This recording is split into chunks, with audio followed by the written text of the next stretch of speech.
Good evening, ladies and gentlemen out there in YouTube land. I am Deleted Scenes, human being, American, and YouTuber Ronan. And I'd like to welcome you to tonight's episode of Live from Sparkwood in 21. This series chronicles the cult classic television series Twin Peaks, co-created by the late legendary David Lynch, along with Mark Frost. Joining me on this journey are super fans, Last Call Troy Pacelli, Hello, hello. Netters Network, Good evening. and Aged Boomer. Hello. It's been a while. We haven't heard that for a I while. don't know. I'm just thinking though, man. What would Flappy be thinking of our modern age right now? Would he think it was a time of wonder, or would it just make him more depressed, like he was before he finally died? I don't know. I'm just, I mean, I don't know if they do seances. You can communicate with birds, but Well, you need to make the that happen. problem is that I think he'd probably be very depressed because, for modern audiences, they would recast his role with a pigeon for representation. He'd get really angry. He'd be like, I'm a thrush. Right. Exactly. That's exactly right. So there you I go. would like to say hello to those of you joining us currently on X. I can't see you, but I know that you're there. Joining us here live in the chat, Faithful Blue Wrench, channel member, the Bird Woman of YouTube. Watch out for her channel, Fluff Chick Productions, Connie Clary. Yep. Channel member, JPRPH1.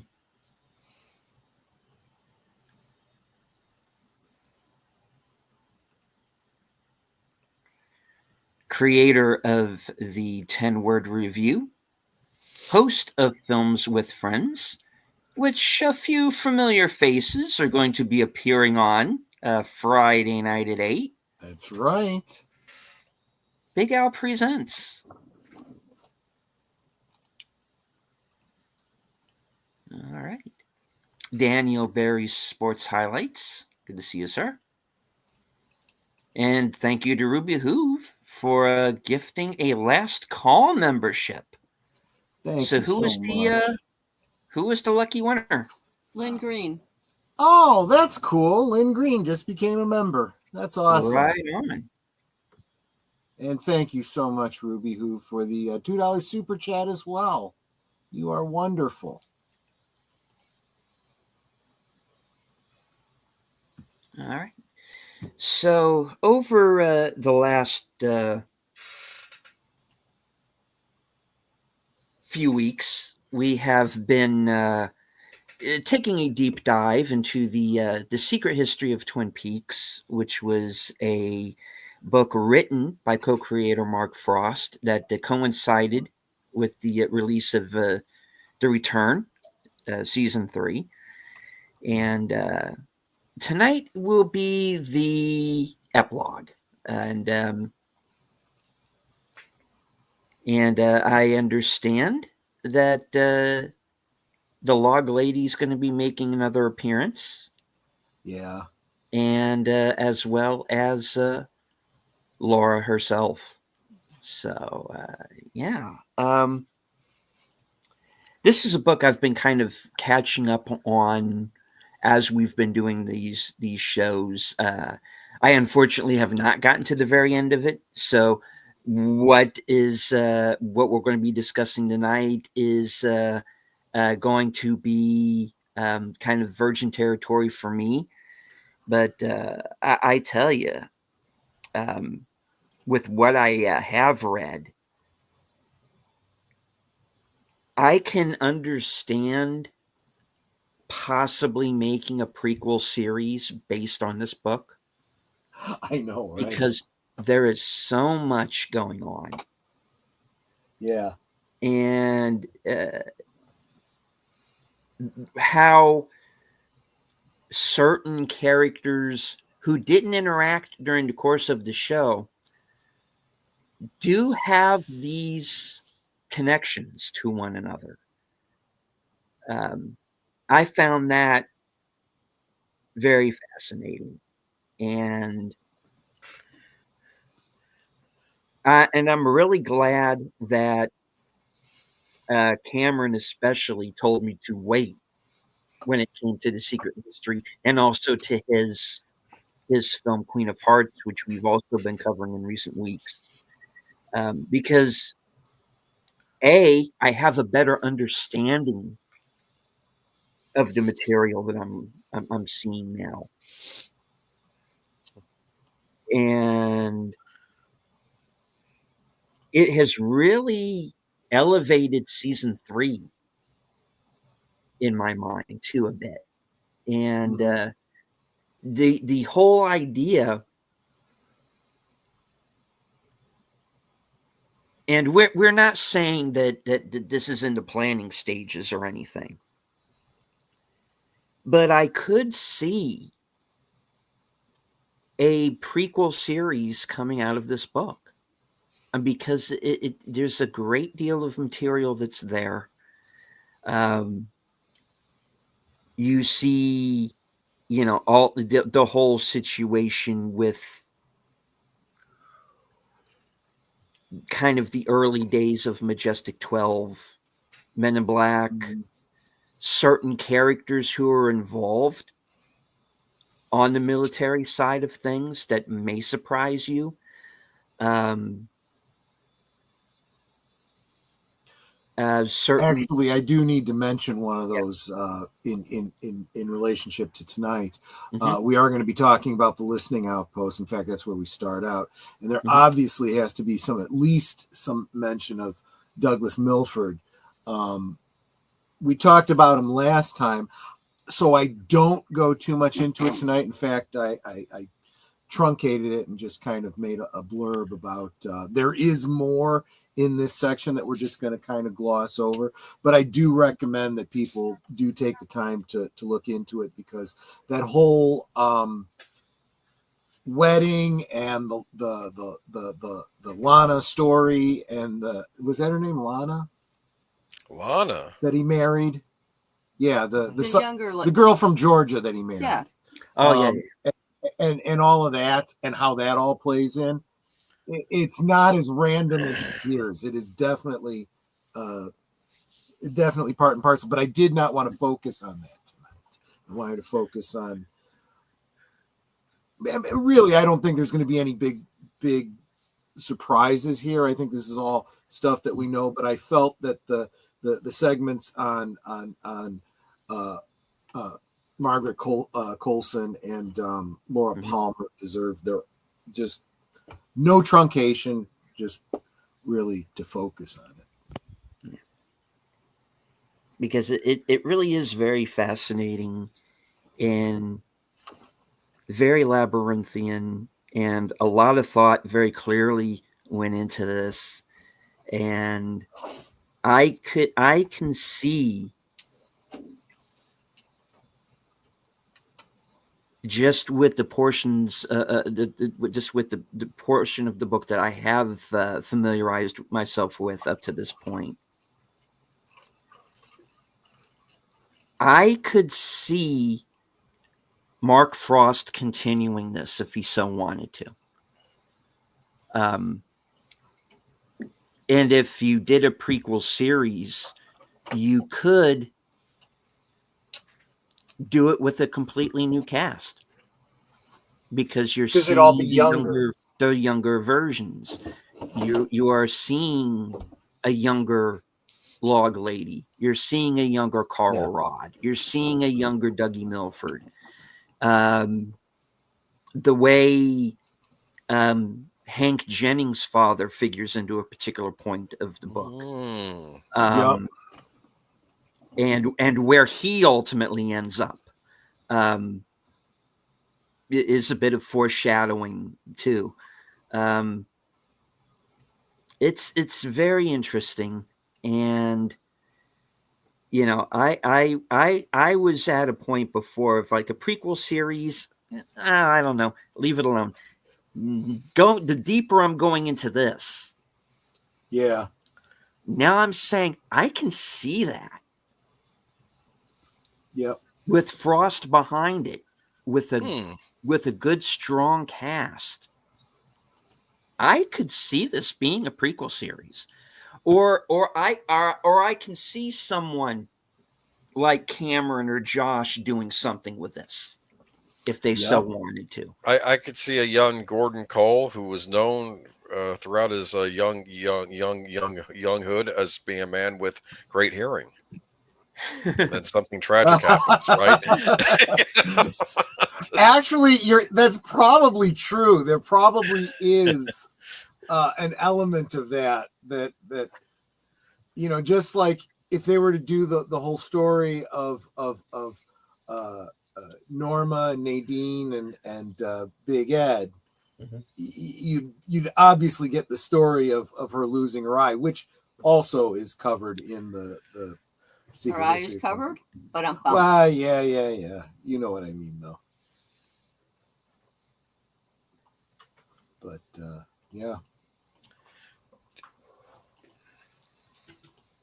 All right, if everyone is in Cosme right now, Troy I am. has put together a little.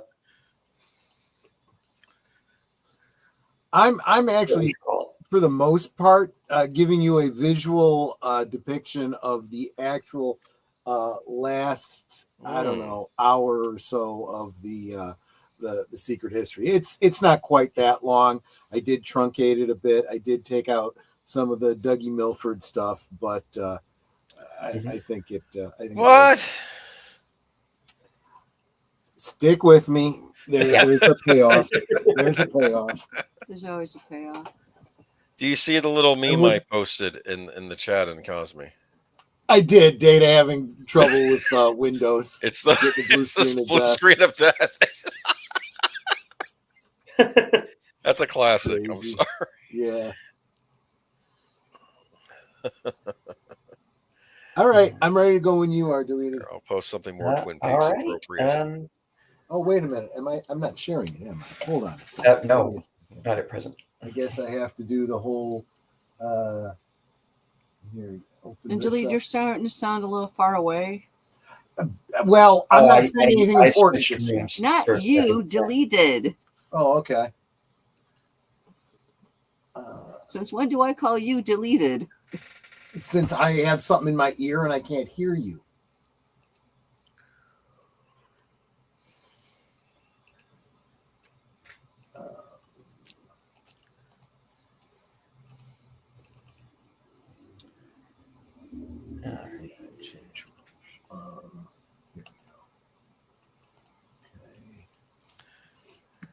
Select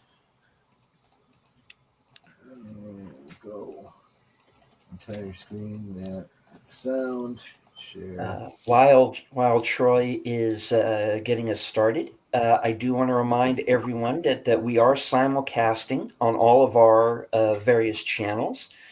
Please hit the like, share out the streams, let everybody know that we're on.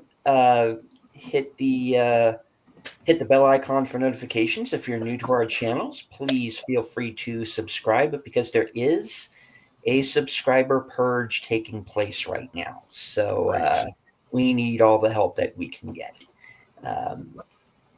I've lost like 8 subscribers in about as many days when usually I've gained about twice that. So something is up. So please make sure that if you are subscribed to our channels already, please make sure that you still are subscribed, because YouTube will unsubscribe you without your permission. Absolutely. Those vestiges. Yes. Vestiges. Yes. And I'm ready when you are now. All right. In 5, 4, 3, 2, 1, hit it. I guess we don't really need the countdown since there's nothing that they could sync up with us.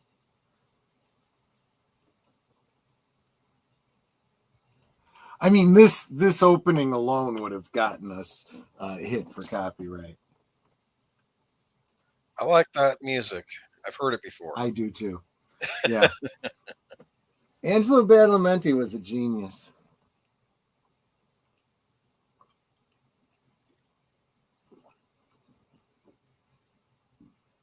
I think that what Twin Peaks needs is a Shoney's with the breakfast buffet. They've got the double R.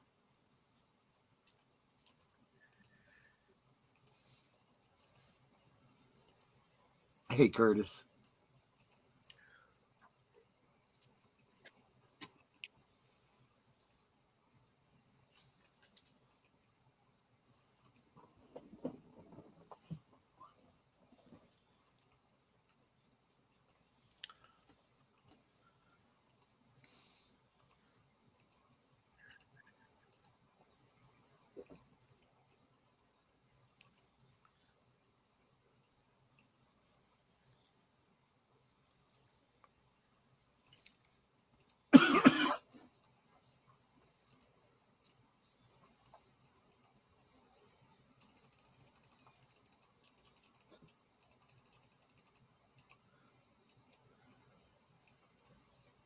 I do like the fact that they outline the entire, newspaper and whatnot. Mm.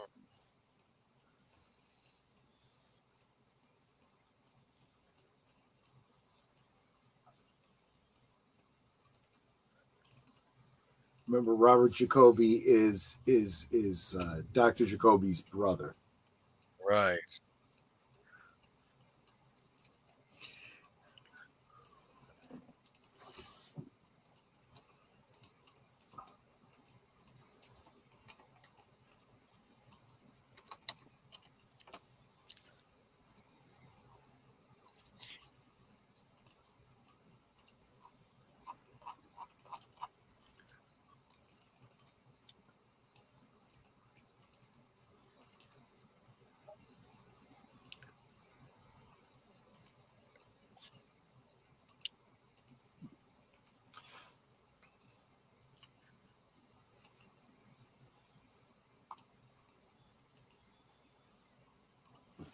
If you don't already know the story of the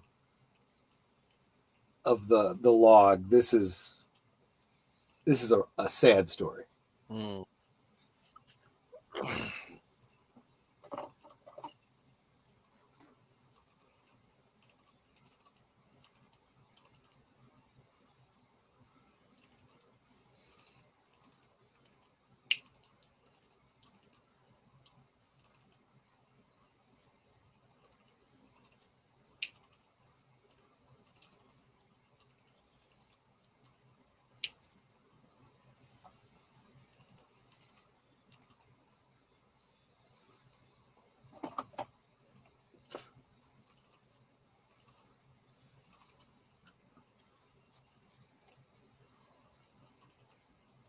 Mm-hmm.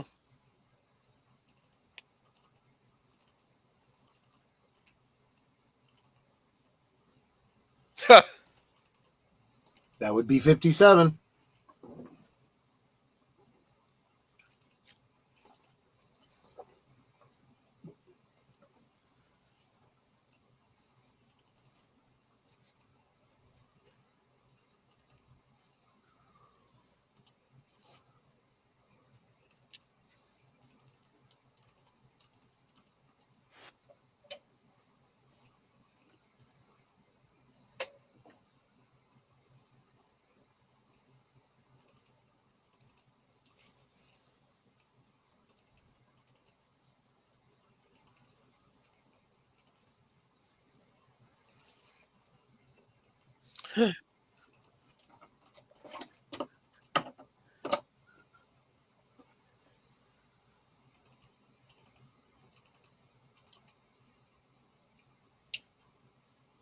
Hmm.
It's got to be a nice feeling.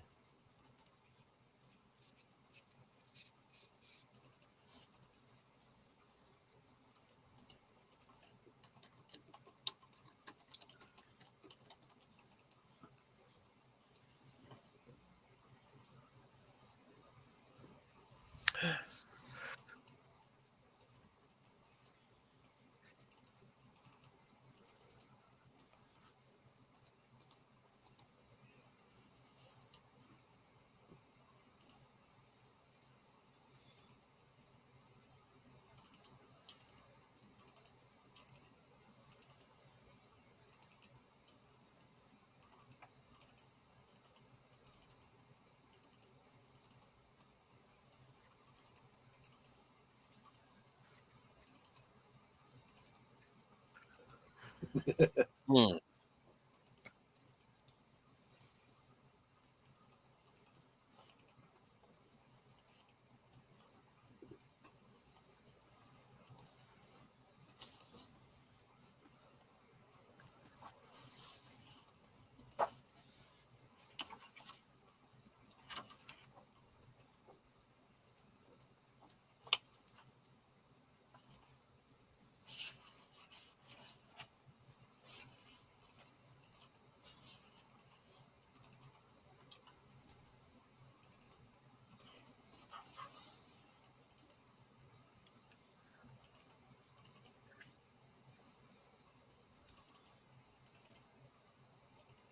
Mm-hmm.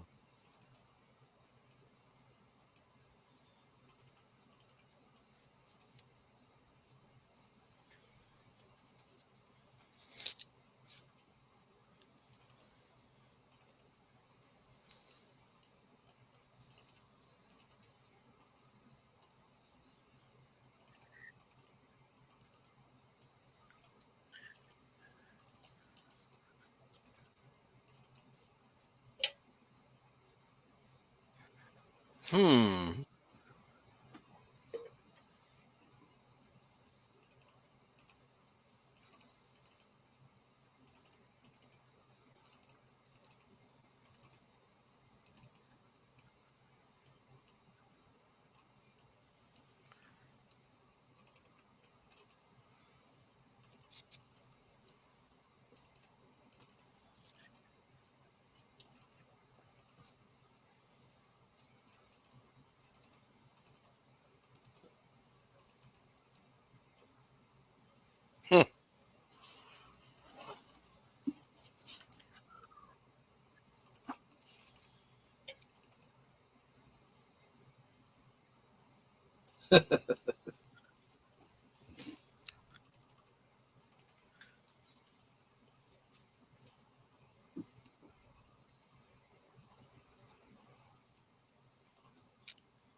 Hmm.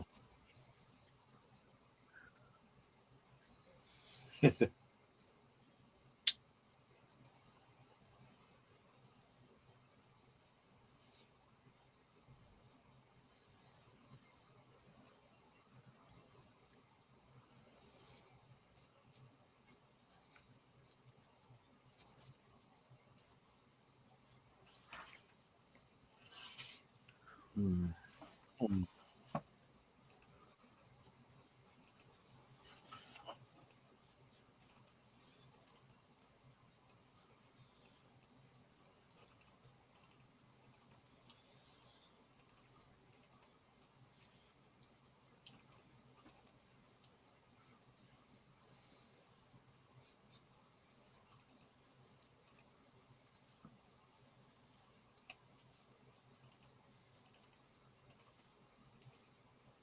Who wouldn't?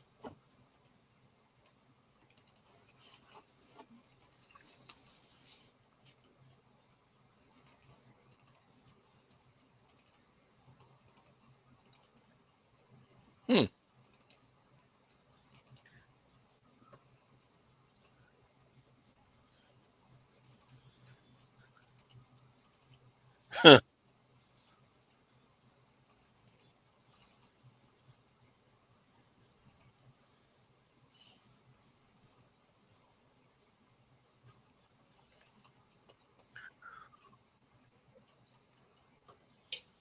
Ha.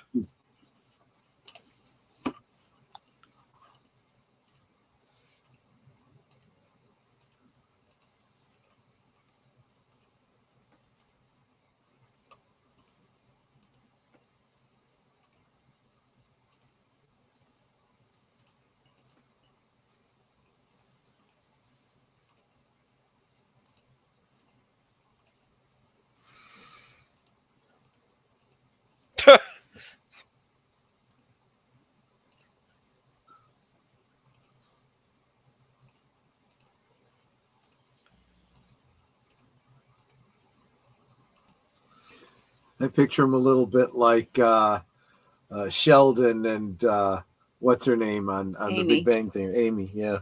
Mm.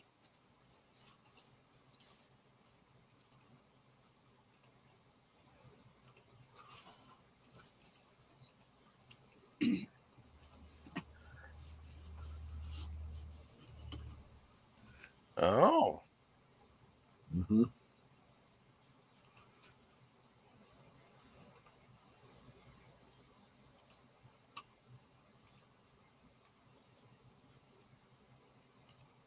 Yeah.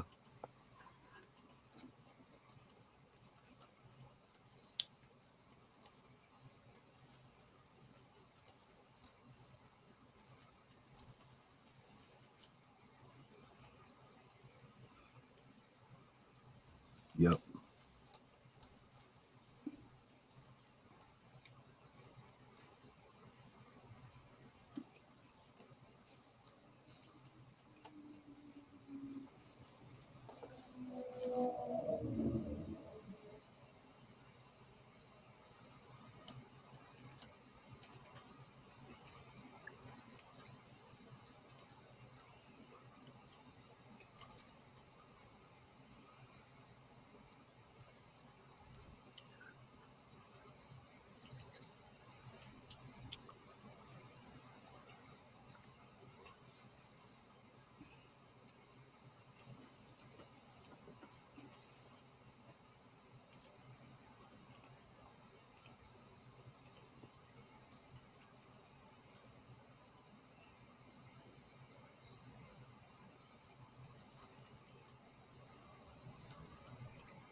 Yeah, I know.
Yeah, this is big too.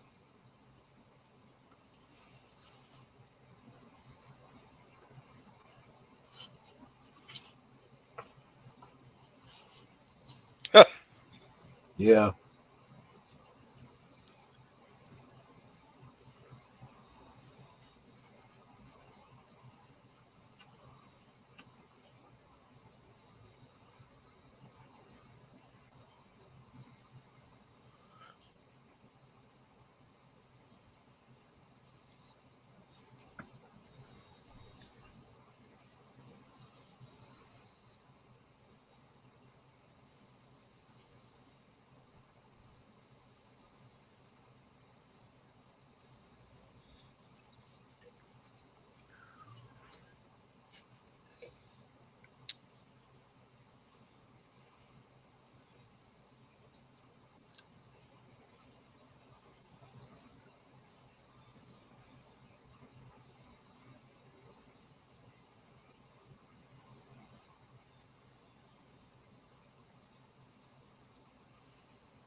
Wow. Yeah. That's what I thought too.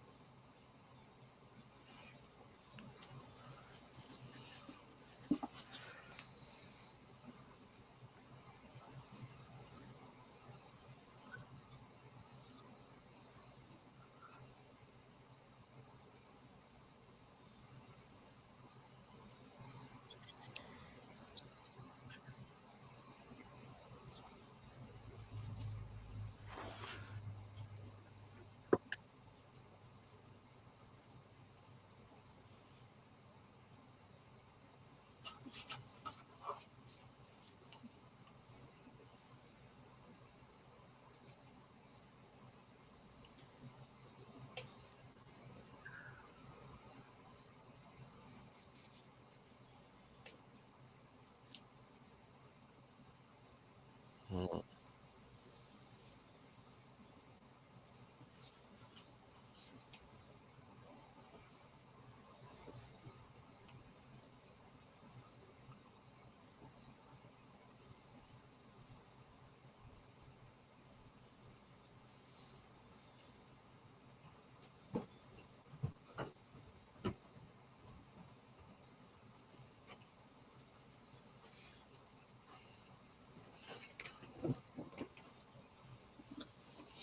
And yes, that is Kathleen Coulson.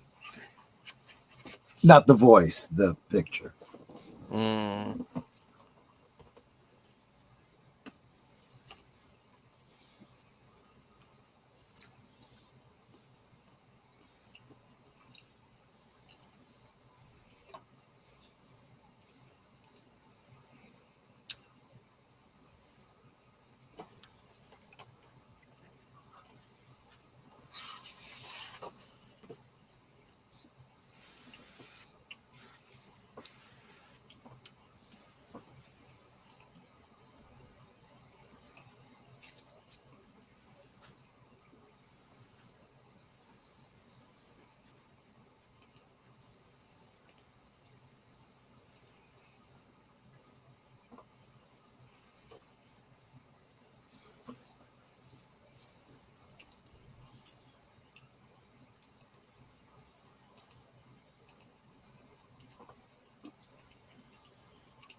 Hmm.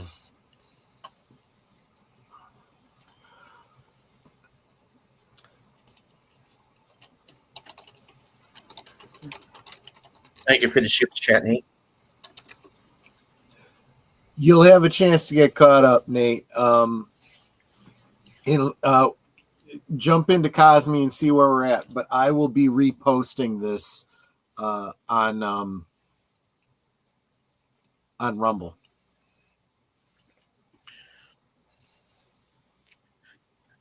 Did you guys know that the actress that played Teresa Banks had died? No.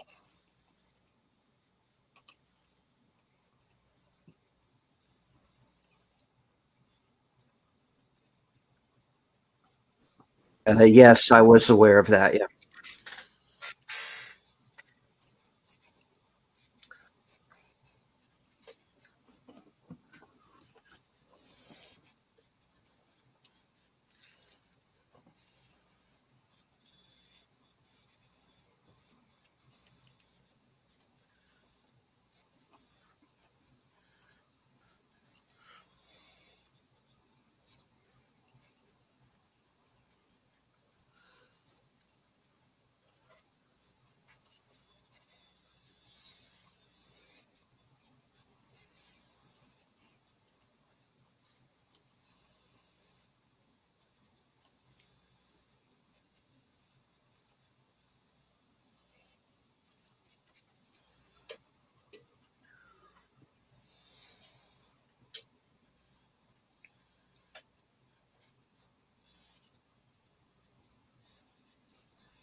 Mm.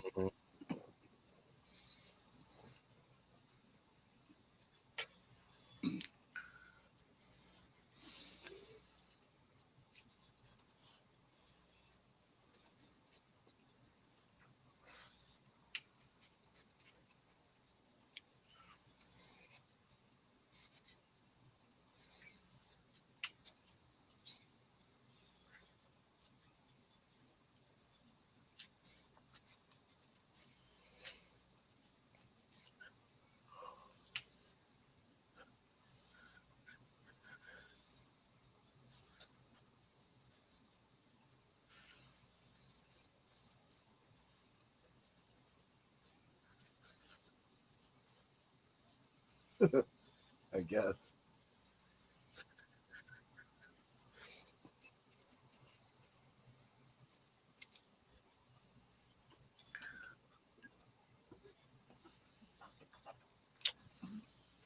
Yep. Mm-hmm. She has not yet found out about the Blue Rose Project.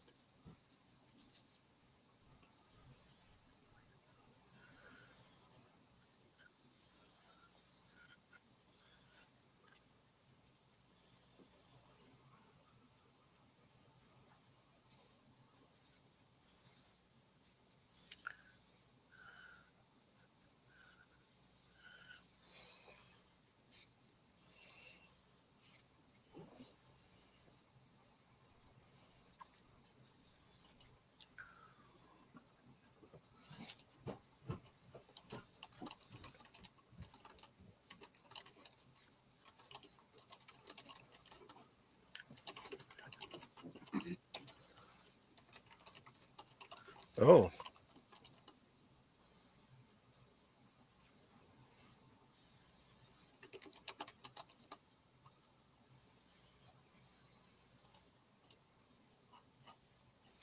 Oh.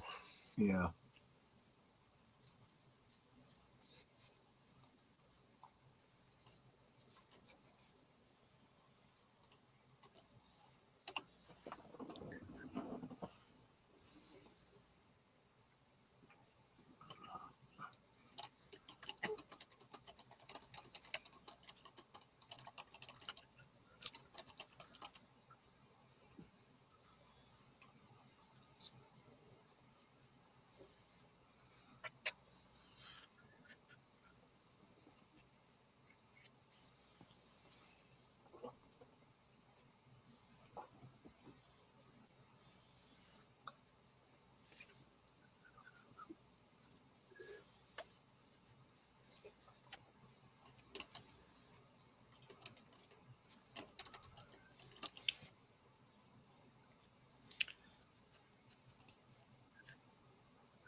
Oh.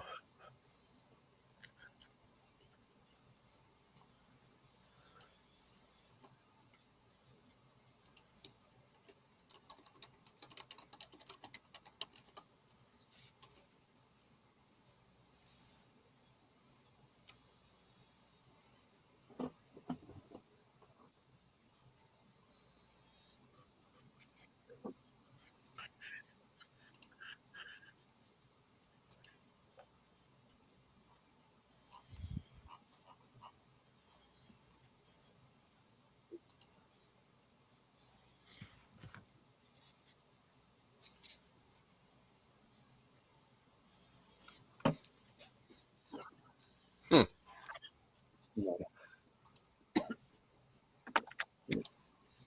Mister, I'm already there.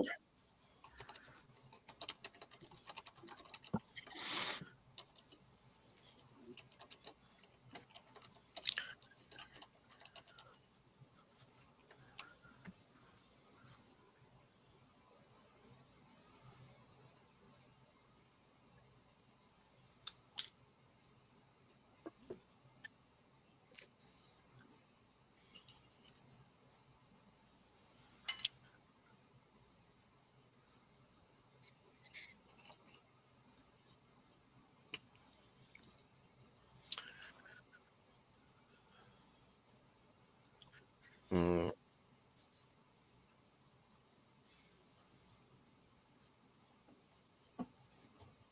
Nice. Hmm.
Hmm.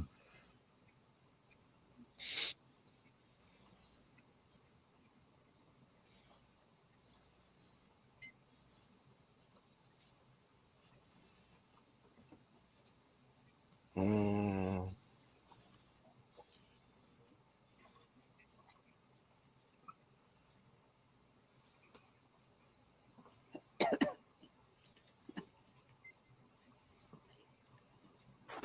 I have some ironic socio-political comments I could make about this.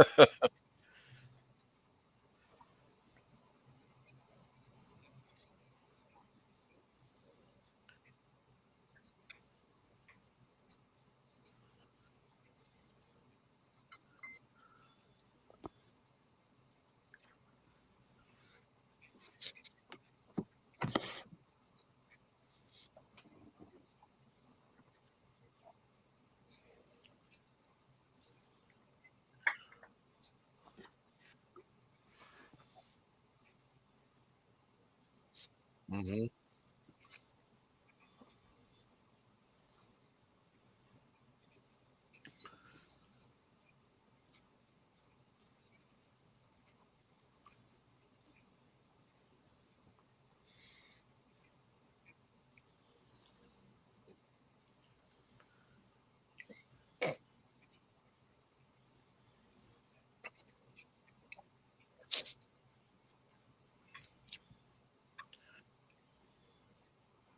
This is, by the way, Russ Tamblin's voice.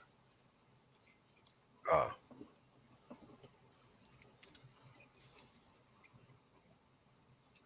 By the way, that piece that was that was in the voice of Margaret Lanterman, that was Amy Shields.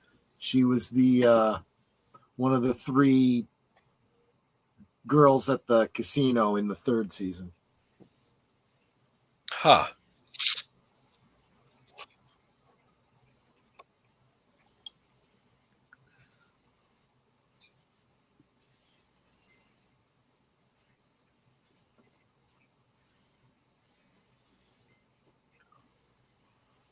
This is an example of what I was talking about. If you look at this with uh, red blue 3D glasses, through the blue eyes you can't see Bob, and through the other you can't see Leland.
Hmm.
Wow. Yeah.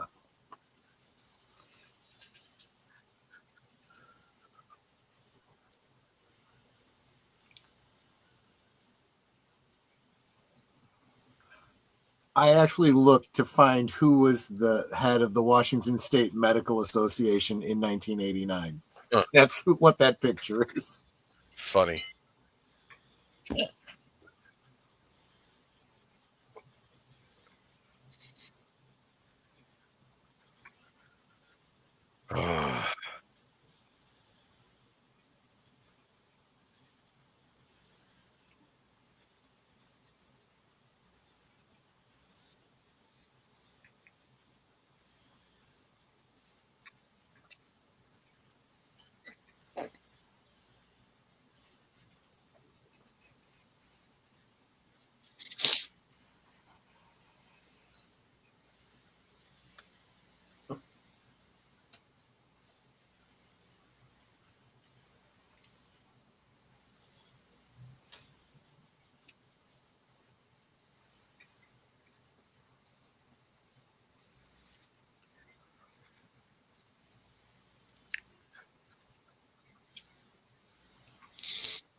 Well, yeah.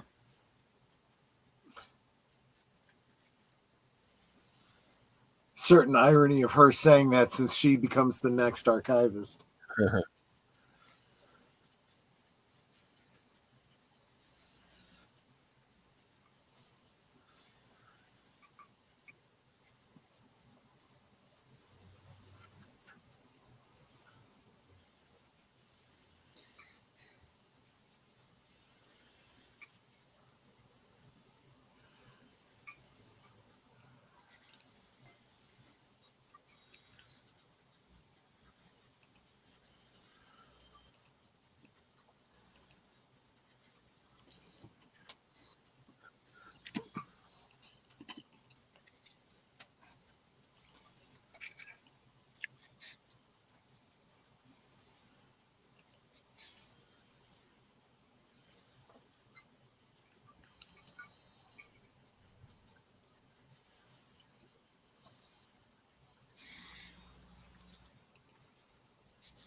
Good reaction, Nate.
Thanks, John.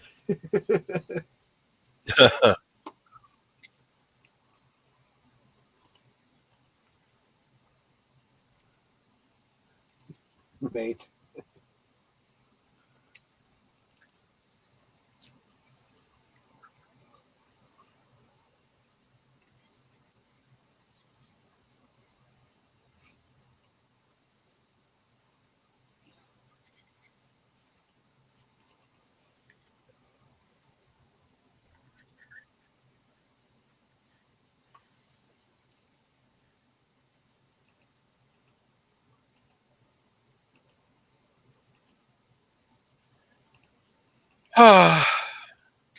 Did you notice that Dr. Jacoby's picture, there was like a shadow on the side of his face?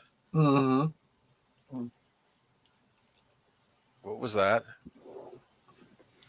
What was that? What was that? That's another clue about something.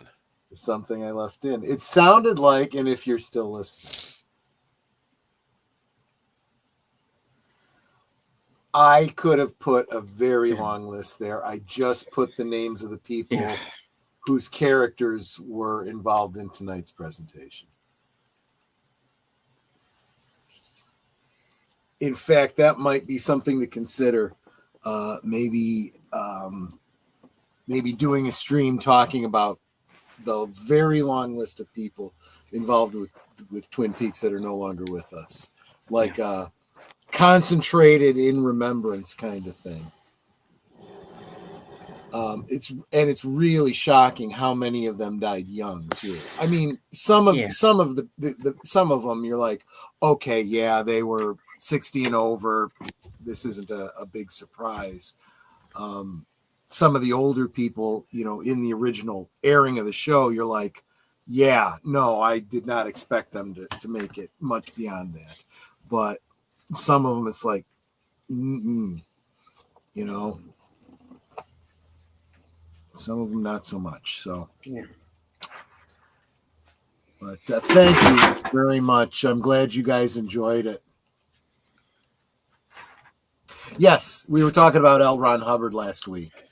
I don't know. I after I did my guest appearance on what's it called? Real Wade Nation Gaming Clips. Was it last week or the week before? I realized that you can get away with a whole lot more on Rumble than you can on YouTube. We literally broadcast the entire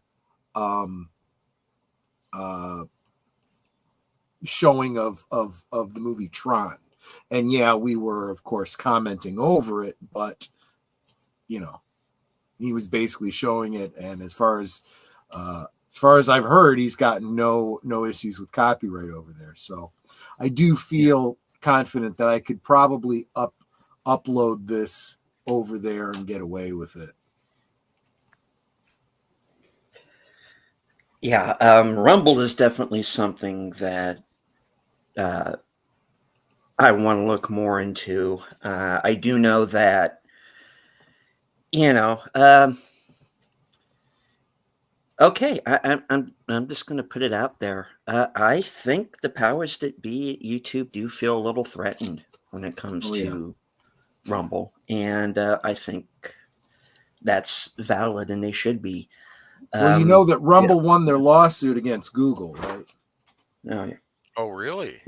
There are predictions that Google is going to be broken up as a monopoly, and they're going to have to give up YouTube.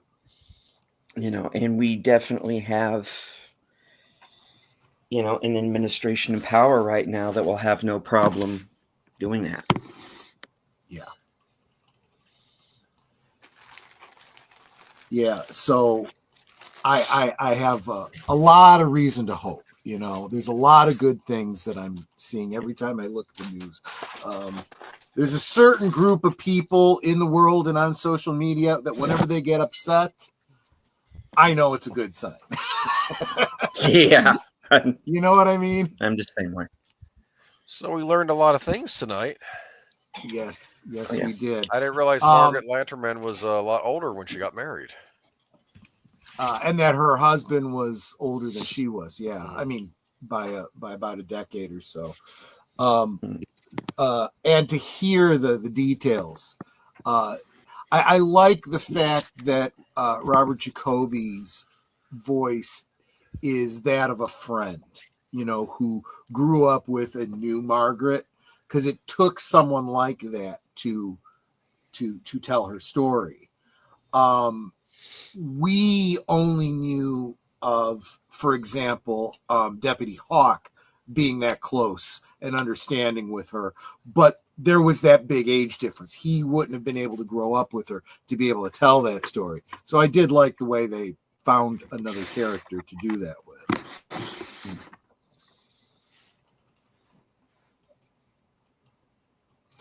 But yep.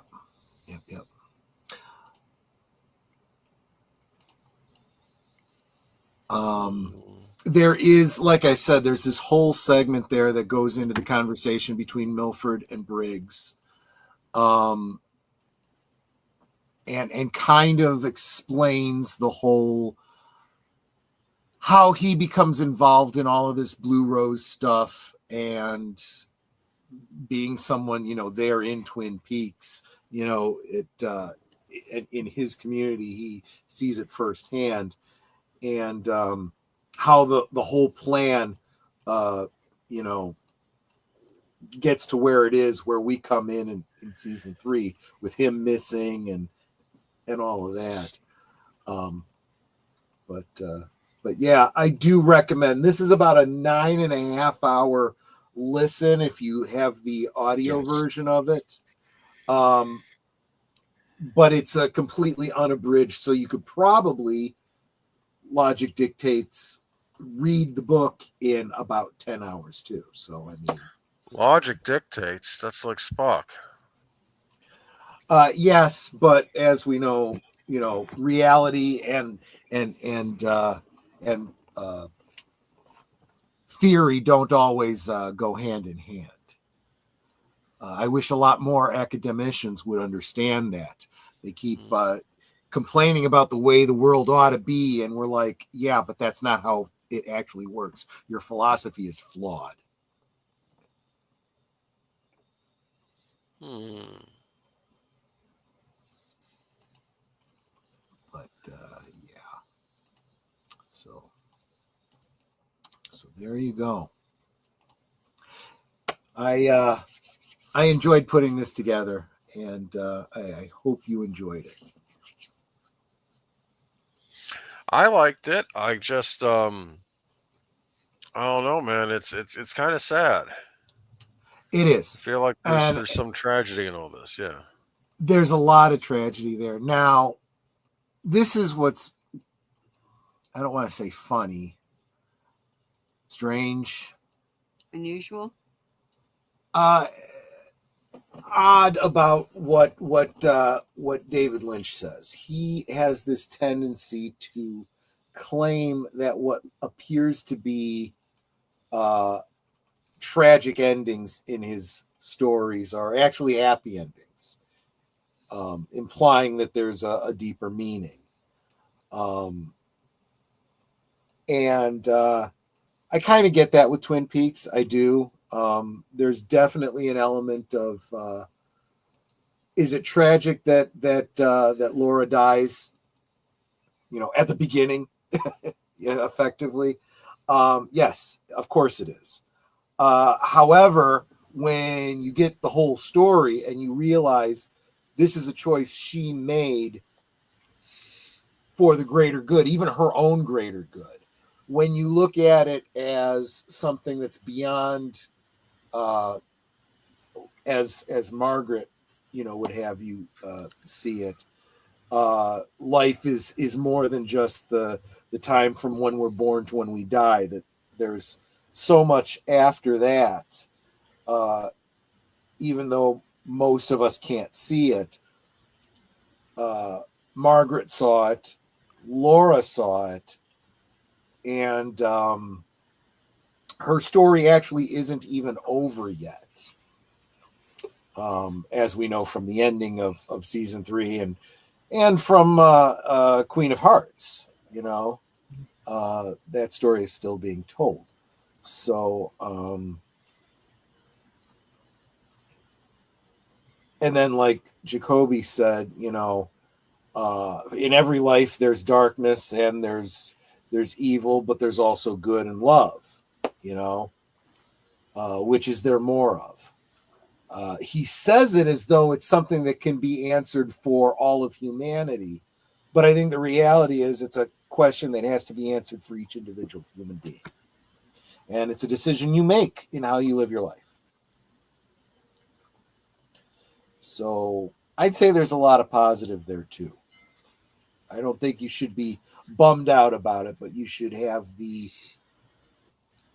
maybe the same kind of reaction that Margaret had, right? I mean, I had a hard time as I was putting this together because a lot of the editing meant having to listen to portions of this over and over and over again. So that bit about her putting her dress in a suitcase by the door, after listening to it like 4 or 5 times, realizing the dress that they were talking about was her wedding dress. So they had just gotten married. They had literally just gotten married.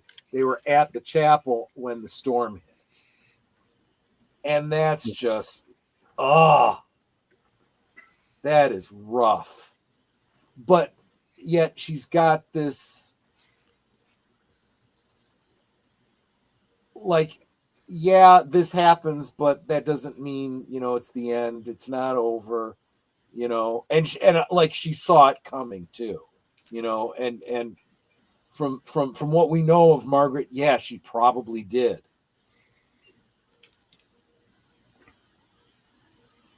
But yeah, so there you go.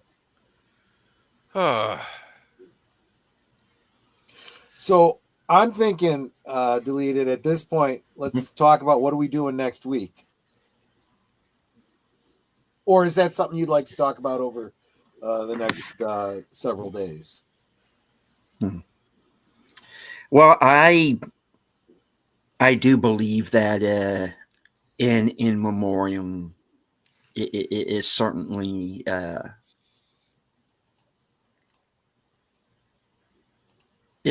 appropriate. Okay, I could do that. In coming weeks, I know we do want to do a David Lynch filmography, discuss some of the movies that we haven't shown yet. Whether we do that here or rather that's the last call thing, I guess that's up for the rest of you to decide. Well, here's what I was going to say. If you wanted to do one of those films next week,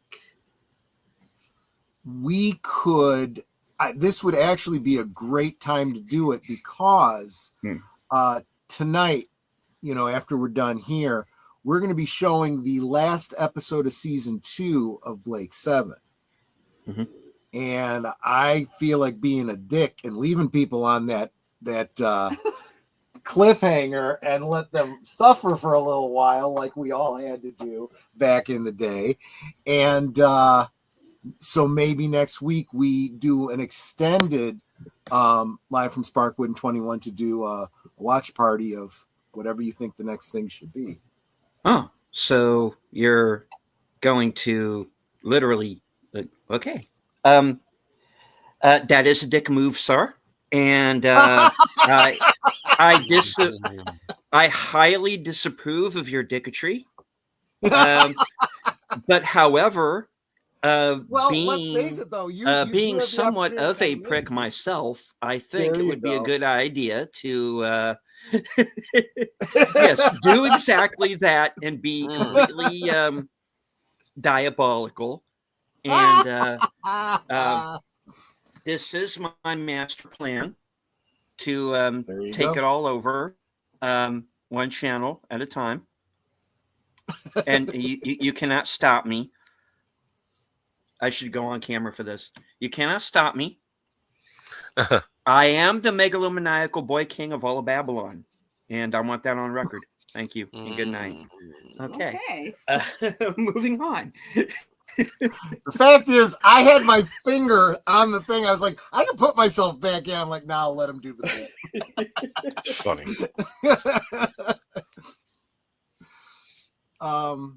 So if we're gonna do that, which one do absolutely. we do? Well, I do need a Tom Servo, Curtis. I do. If you're volunteering. There you Okay. go.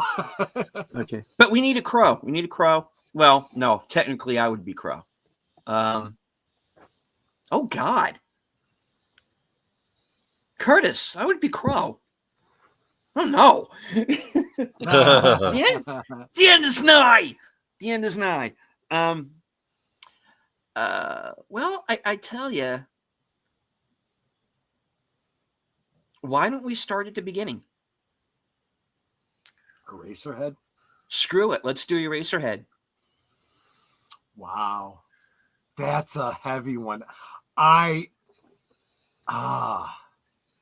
It do was you wanna right wait? after I first. No. That was no. I like your logic.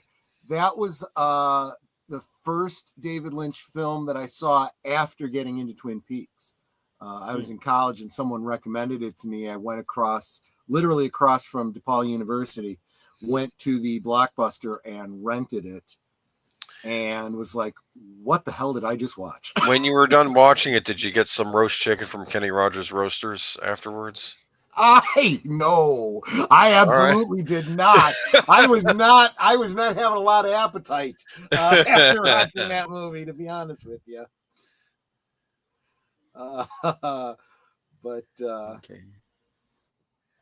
we will get to Mulholland Drive for we, sure. We are going to redo that because I do need a bit of a break though before because there's nothing for me to prepare in terms of Eraserhead. We're just going to jump into it and discuss it as we go. Mulholland Drive is. I've got notes. Notes. He's not kidding. He is not kidding, guys. I have given this a lot of thought, and if you have struggled with that movie and were like, what the hell is this? What's going on? I'll give you the theory that I've come up with over, what's it been, like 25 years now? Who is the cowboy? I could answer that, but I won't until we get to it. Yeah, because I definitely have have a theory on that myself. Oh, you have a theory. And good. Yeah. Or something isn't right there. I would actually say the exact opposite. I would say the exact opposite. But we'll see if our theories line up when we get to that one. But yeah, no, I'm all in favor. Eraserhead next week. I'll get that put together. Break out my lime green box. Oh. Yeah, I still have my DVD edition of it that I managed to snag along with the short films. I bought them both in the same day because I mean they're packaged as if they're part of the same set, but I bought them separately, which is a little weird. But that's interesting, yeah, because the lime green box does have Eraserhead, the remastered version, the soundtrack for Eraserhead, the short films of David Lynch, the Elephant Man, right, the Elephant Man extras, Blue Velvet, right, Wild at Heart, Industrial Symphony #1. That's another one that I still have the VHS, yeah. I do too, somewhere. Dumbland, a mystery disc. I don't remember if I watched that or not. And the booklet material for this, as well as an advert for his coffee company. Coffee. It should not surprise you that he had a coffee company. Oh no.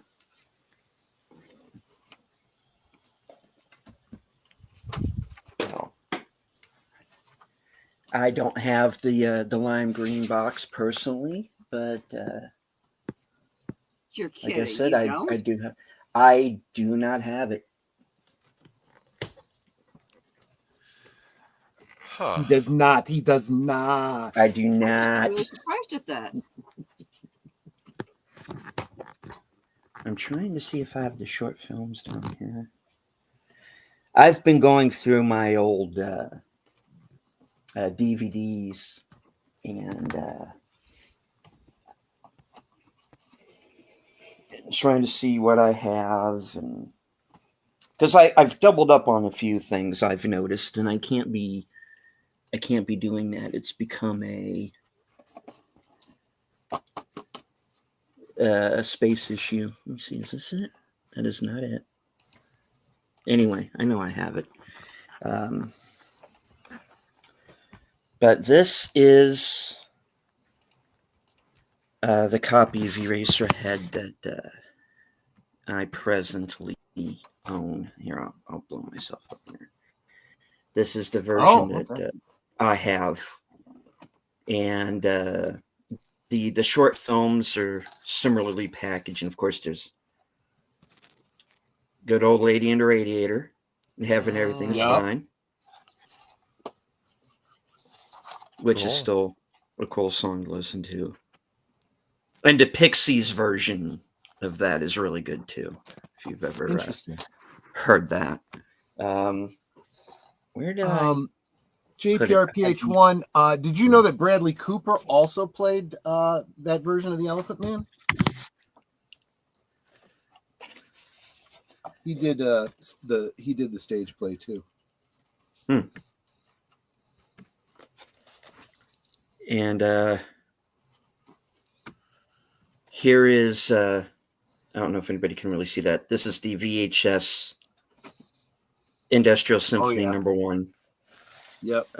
With Julie Cruz and Nicolas Cage and Laura Dern in a scene. Yep. So yeah. And Angelo Badalamenti and a lot of other faces from Twin Peaks you might recognize. Hmm.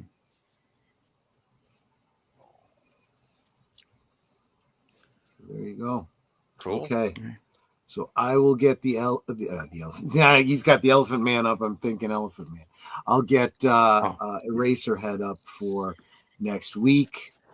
I will work on getting this presentation, the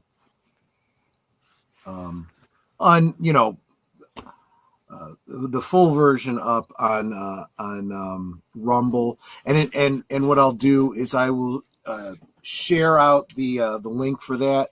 So if you guys want to add it to the description of this stream, you'll be able to find it. And yeah, I think I might as well just share up the final dossier parts too. Why not? Cool. So you guys can check that out over there too. So there you go. And I am definitely going to be sit down and give myself a chance to rewatch Eraserhead before we do next week's show and take some notes. And because I was I definitely have some thoughts on the film myself, and I also noticed an actor in it that I was totally not expecting. So I want to talk about him a little bit too when we get to that bit in the film. So yeah, it's the early days of David Lynch, folks. We're going to take the dive into Eraserhead. Buckle up. It's going to get bumpy. Should have been an Eraserhead. Eddie Deason should have been an Eraserhead. No one knows who that is. They could have fit him in, yeah. Okay, all right. Yeah, I know. I remember who he is, yeah. For those who might not remember, he's actually in War Games. And I remember. Laser Blast playing one of the bullies, which was really weird. He was, yeah. Laser Blast. Great movie. Roddy McDowall was in Laser Blast. Yeah.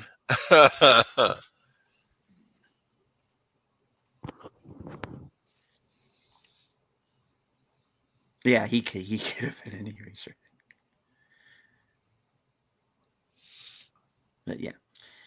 All right. Unless there's anything else, I think this is a good place as any to start wrapping things up for this week. All right. Boomer, what do you have coming up? We got a lot of stuff to talk about on Sunday on Geeky Geezers. We're going to be talking about the cultural phenomenon that is destroying movie theaters because you want to watch your Minecraft movie, and there's got to be other stuff too. I think some new Fantastic Four news that Troy seemed excited about, or maybe not. And join us on Sunday. And they're remaking Elder Scrolls Morrowind, I think. Yes. Ah. For those who are excited about that. There you go. And it seems there's also going to be an Outrun movie as well. So. Yeah. There's no there. You drive around a Corvette and watch the scenery. That's the game. There's no... I don't even think you go up against other cars like racers. You're just going up against a timer. There's no game there. I mean, there's no plot. That's what I'm saying. There's no story. That's not what it was about. It's fine. Everything's fine. Okay. Sydney Sweeney will be in it, right? So that'll. I don't know. Okay. That'll work. I'm fine with that. Sydney Sweeney in a Corvette driving around and stuff blows up behind her because Michael Bay is doing it. So yeah, there you go. That'll be the movie. All right. Yeah. $1 billion. $1 billion right there. Netter. Let's see. Well, right after this, if you just stay where you are, you'll be automatically directed to my channel for another exciting episode of Blake 7. And then, let's see, on Thursday things, it's just going to be me and Troy shooting the breeze.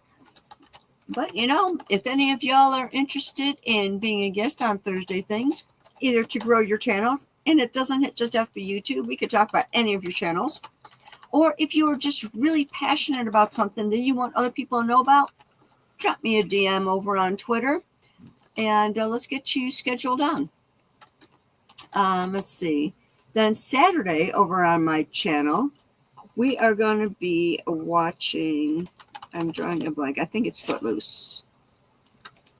Yep. Retro Cinema. Yes, Footloose. So we're going to be dancing the night away over there on Saturday for Retro Cinema. We're gonna get Footloose and have a lot of fun doing it.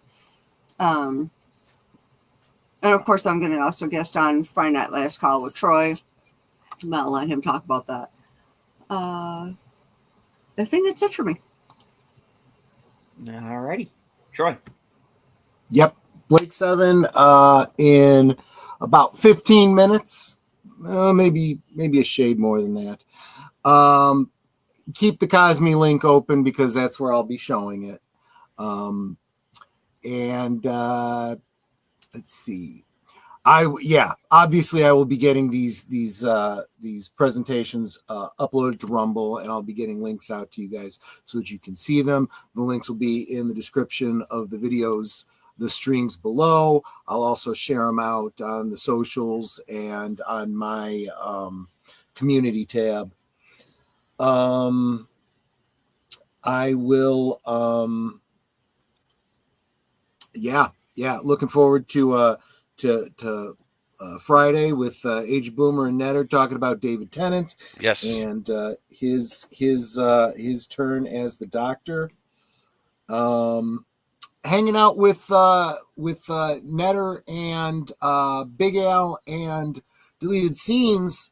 Before that, watching the it's not Ralph Bashki, it's the Rankin and Bass Return of the King to kind of round out that trilogy. I know it's supposed to be a quadrilogy, but all we got is the 3, so we're going with the 3. And then then getting the geeky geezers together on Sunday, and I have yet to post the poll for Monday, so I have no idea what the members want to watch on Monday. But if you want to join us, if you want to join us and be able to vote in that poll, membership on my channel is only about $2 a month. So and you get 4 movies for free. Yeah, well, with that membership. Yeah, there you go. And you get a lot of say in what I do on my channel. That's the perks of membership. So there you go. Like Lynn Green, who just was gifted a membership today. Yeah. Yeah, it's like I need to set up my next members only stream. Just life has been happening, and I haven't had a minute to figure out which day to do it on. Yep. I mean, I know which day I'm going to do it on. It's going to be on Thursday, but I mean, I haven't had a day to set it up.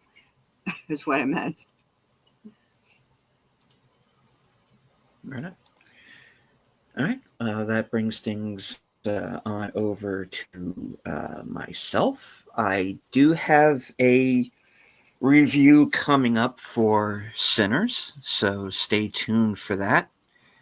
Earlier this evening, I co-hosted the Mystery Movie Night podcast along with Sin's Corner, where we covered the latest A24 film, The Legend of Ochi, and the steaming pile of monkey shit that is The Woman in the Yard, and find out why I have that opinion of it.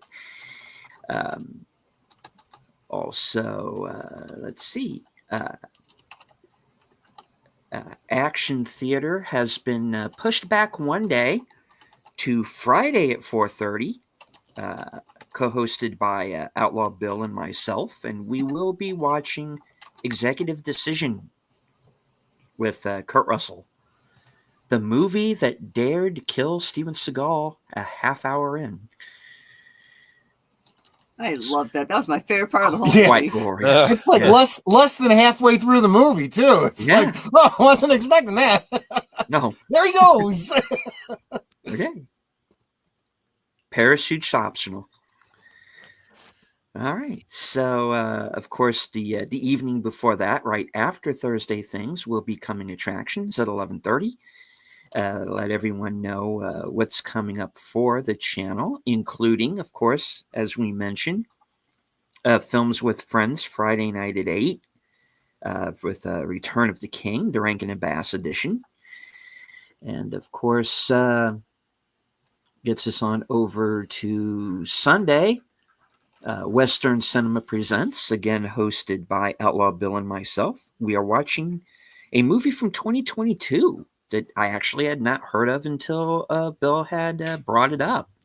A movie entitled A Tale of Two Guns with Tom Berenger, Casper Van Dien, Jeff Fahey, Jake Busey, and Danny Trejo. So it's not going to be boring. Definitely looking forward to that. And, of course, unscripted and reserved seats, topics and guests to be determined. All right. And that rounds it out for myself. Of course, join us here next week for the Eraserhead watch party.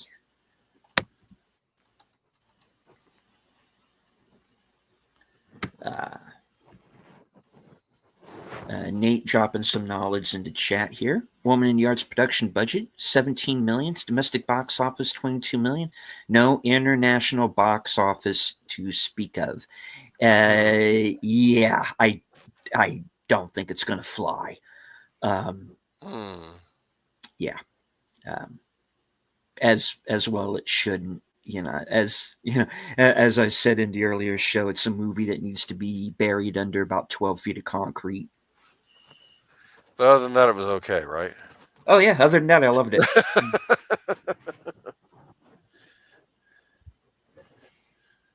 All right. So, any last words before we close out the show? Y'all are Osmo. Yeah. Thanks, everyone. Indeed. Yeah.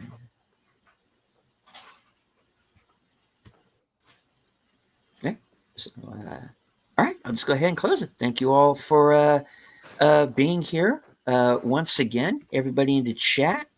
Thank you especially to Nate and Ruby Hoove for the super chats, super stickers, and membership gifting. Hello to Real Wade Nation Gaming Clips joining us here right at the end. Yeah, I was just talking about you. Yeah. Also, JPRPH1, Connie Cleary, Curtis Selby, JPRPH1. Let's see. I don't want to miss anybody. Scrolling up very quickly here. Big Al Presents, Daniel Berry Sports Highlights. Yeah, and I do believe that was everyone. How far back do you? Yeah, you can join us, and of course, as Troy said, this presentation is also going to be on Rumble, so we will be dropping that link. All right. As I always say at the end of every broadcast, thank you all for being here. We will return next week, same bat time, same bat channel. From HQ and all points north, south, east, west, and beyond, good night. Take care. Stay strong. Be safe and healthy, because this is how we win.